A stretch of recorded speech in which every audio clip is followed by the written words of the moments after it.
Baiklah, kami dari kelompok 3 akan mempresentasikan materi dengan judul Skandal Cambridge Analytica Facebook. Sebelum kami masuk ke pembahasan lebih lanjut, izinkanlah kami memperkenalkan diri terlebih dahulu.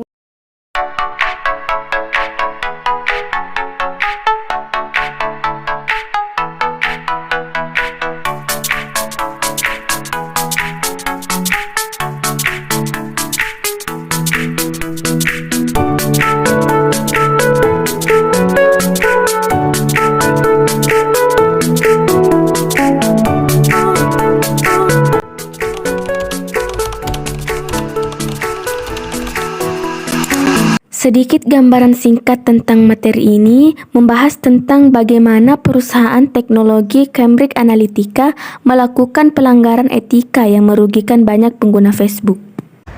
Nah, di sini saya akan menjelaskan secara detail perusahaan yang saya maksud, yaitu Cambridge Analytica dan Facebook, di mana Cambridge Analytica merupakan sebuah perusahaan konsultasi politik yang berasal dari Inggris, yang dapat membantu kliennya di sejumlah negara dengan mengkombinasikan penyalahgunaan data, penambangan data, broker data, dan analisis data dengan komunikasi strategis. Cambridge Analytica berdiri sekitar tahun 2013 sebagai anak perusahaan dari grup SCL atau Strategic Communication Laboratories, sebuah perusahaan riset dan strategi komunikasi yang bermarkas di Chelmsford, Inggris. Selanjutnya itu ada Facebook, di mana kita ketahui Facebook itu sebagai sosial media yang banyak digemari oleh masyarakat.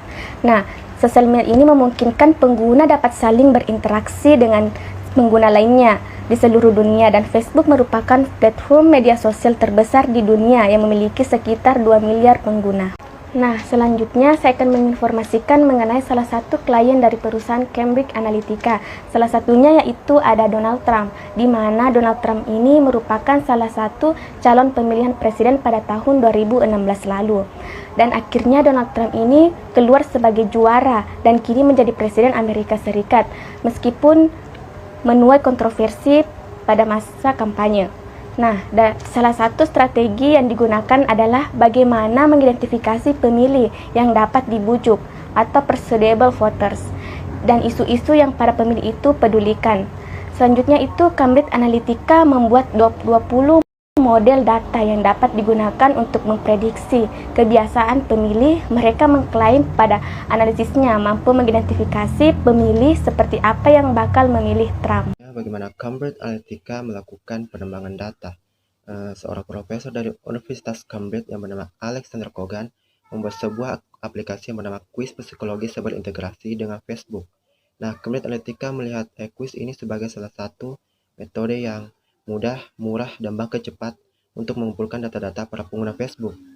Nah, dengan mengisi atau mengakses quiz ini, ternyata dapat mengakses data-data pada profil pengguna Facebook, bahkan data dari orang-orang dalam daftar pertemanan pengguna ini.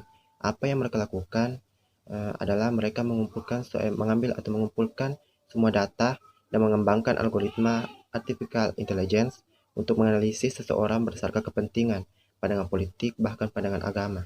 Kemudian mereka gunakan untuk menciptakan iklan yang telah dimodifikasi berdasarkan kepribadian para pemilih atau yang berdasarkan target. Nah, sampai contoh untuk orang-orang yang religius, mereka akan memunculkan sebuah propaganda yang berbau agama atau bahkan masalah kepemilikan senjata api. Selanjutnya, aplikasi apa sih yang digunakan Cambridge Analytica? Cambridge Analytica menciptakan sebuah aplikasi penguji prediksi sikap yang telah diunduh 270 orang pengguna, yang diberi nama This is Your Digital Life yang merupakan aplikasi yang disamarkan sebagai kuis kepribadian. Padahal aplikasi ini digunakan untuk menyebar propaganda politik yang disesuaikan dengan kepribadian. Aplikasi ini menarik data berupa status, like, daftar teman, atau bahkan dalam beberapa kasus privasi message pada pengguna. Itu siapakah sosok yang telah melaporkan dan membuka skandal tersebut, yaitu Christopher Williams adalah seorang ilmuwan yang telah bekerja dengan Cambridge Analytica, yang perusahaan yang dipimpin oleh Alexander. Ia merupakan pelapor yang memberikan cara kerja rahasia Cambridge Analytica, di mana pengakuannya tentang pelanggaran privasi dengan menyedot data profil jutaan pengguna jejaring sosial yang terbesar di dunia yang dilakukan oleh perusahaan tepatnya bekerja yang bernama Cambridge Analytica. Respon founder Facebook terkait skandal tersebut. Nah, pihak Facebook ini mengakui kesalahan atau ketidaktelitian mereka sehingga memohon maaf secara terbuka. Dan juga mereka berjanji akan mengaudit ulang seluruh sistem yang ada pada Facebook agar kejadian serupa tidak terjadi kembali. Yang ke-8 yaitu bagaimana bentuk pertanggungjawaban founder Facebook terkait skandal tersebut. Nah, dari kejadian tersebut, pihak Facebook akan mengubah kebijakan platform untuk mengatasi akses pihak ketiga sehingga yang ada pada Facebook yang seperti foto atau alamat email. Yang ke-9 yaitu efek yang menimpa perusahaan Cambridge Analytica dan Facebook. Nah, dari pihak Facebook sendiri, dia sudah memohon maaf, tetapi dia sendiri mendapat kecaman dari masyarakat. Yang kemudian dari perusahaan Cambridge Analytica, perusahaan tersebut mengalami kebangkrutan dan akan menutup kantornya yang ada di Inggris dan di Amerika Serikat.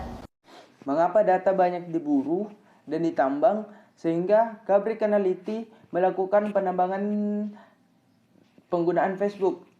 Data pribadi sangat berguna dalam banyak hal kasus di mana data yang sering digunakan oleh perusahaan, organisasi, dan pemerintah supaya mereka bisa membuat profil individu yang lebih akurat tentang orang-orang. Selain itu, data dengan mudah mempengaruhi dan memanipulasi keputusan orang-orang dengan menganalisis dan menggunakan data yang sudah terkumpul. Dan bagaimanapun juga ada data pribadi yang sangat sensitif bisa disalahgunakan oleh siapapun yang punya niat buruk, di mana pasti akan menguntungkan satu atau dua pihak, tapi di sisi lain merugikan banyak pihak. Apa yang melatar belakangi perusahaan sehingga tak patuh terhadap tata kelola perusahaan, pelanggaran etika sehingga terjadi skandal tersebut, sehingga sebagai kejahatan data elektronikal. Perusahaan pada umumnya didirikan untuk dapat menghasilkan keuntungan secara optimal. Katanya pesaing dunia usaha membuat perusahaan menghalalkan segala cara untuk meningkatkan profit. Perilaku tidak etis dalam kegiatan bisnis terjadi karena peluang-peluang yang diberikan oleh peraturan perundang-undangan yang disahkan dan disalahgunakan dan diterapkan dan kemudian dipakai sebagai dasar melakukan perbuatan-perbuatan yang melanggar etika bisnis. Yang harus dilakukan oleh perusahaan teknologi dalam menjamin perlindungan data pribadi yaitu membuat klarifikasi data yang ada di perusahaan. Kedua, menetapkan aturan secara resmi. Meneruskan email. Ketiga, mengkategorikan jenis data, hak, akses, dan tanggung jawab bagi karyawan data. Keempat, lebih meningkatkan tentang peraturan privasi.